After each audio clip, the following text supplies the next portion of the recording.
Welcome, my spirited companion. I am Violet Nocturne, your guide through the whispers of reality's fragile veil. Are you drawn to the thin line that separates the world you know from the shadowlands beyond? Tonight, I invite you to peer beneath it, if you dare. But remember, some veils were never meant to be lifted. Are you ready? Very well. Let us begin.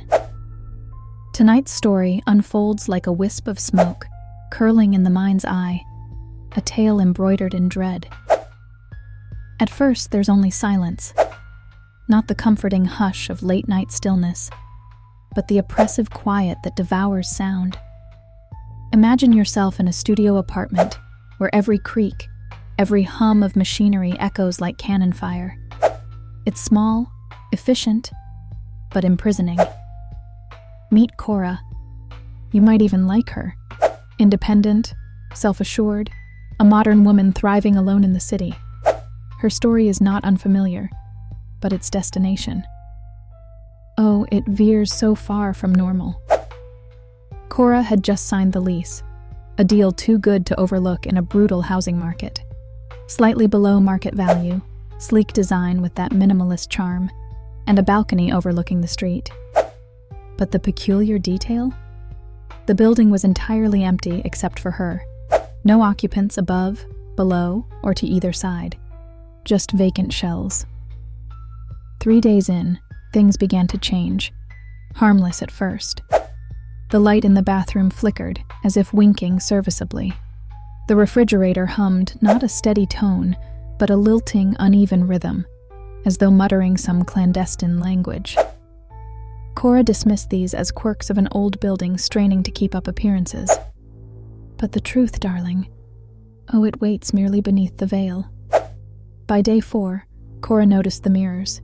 You see, her apartment was adorned with them, a design feature meant, perhaps, to augment the illusion of space. But they began to hang differently.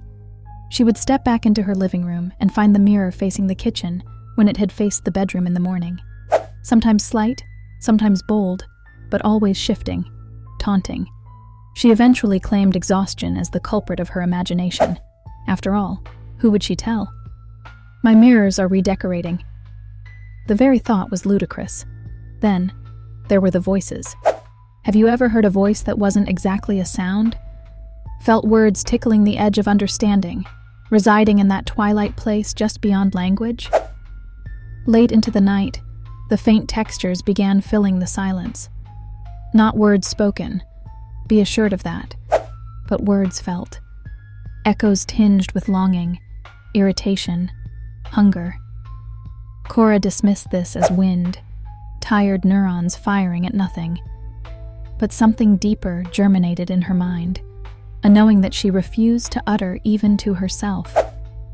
Let's take an indulgent leap, past her rational arguments for the uncanny. On the 6th night, it happened, an accident of awareness. Cora was brushing her teeth. She told herself not to look in the mirror because she didn't like what she might not see. But curiosity is humanity's double-edged sword, no? She glanced up, and there in the reflection, there they were.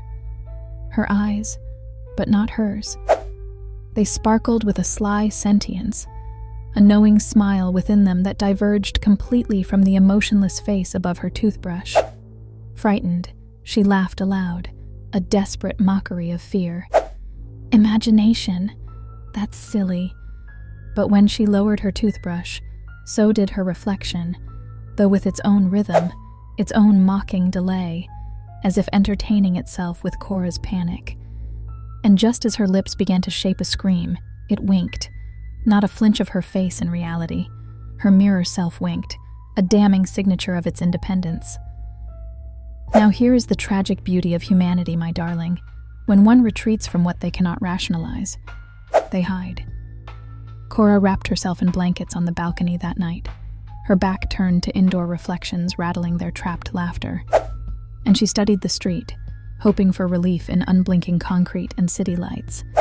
But as the hours deepened, even the streetlights betrayed her, casting shadows that weren't tied to their sources.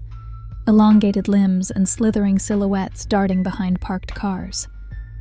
Cora never slept again, not the true abyss-like sleep her heavy eyes begged for. And her mirrors, her dearest companions, became more entertaining by the night. Voices soon transformed into whispers shouting over each other. "Come play," they said in sensations, not syllables, wrapping themselves around her quivering thoughts. Her bubbling need to run, to flee, battled venomous curiosity. Then one morning, they fell silent. Comforting? No. Silence is the charlatan before the storm's arrival. So, when Cora peered into the mirror one last time, knowing she shouldn't but completely compelled, she finally asked, "What do you want?" To her horror, the reflection wrote on the steam of the bathroom mirror, though her lips never moved. It wrote, "We want you here." Sadly, Violet's not much for spoilers. I'll leave you there, on that edge of unraveling, wondering if Cora saved herself or dissolved, folded into the whispers of the mirror's domain. But darling, the invitation for terror is always there in mundane silence. Oh, before you go, never trust a mirror. They reflect as much of the world behind as the world you think you know. Until next time, sleep delicately, my dear, if you can. Ensure the expanded voice-over is even more entertaining, but that it maintains the same style, tone, and key points as the original.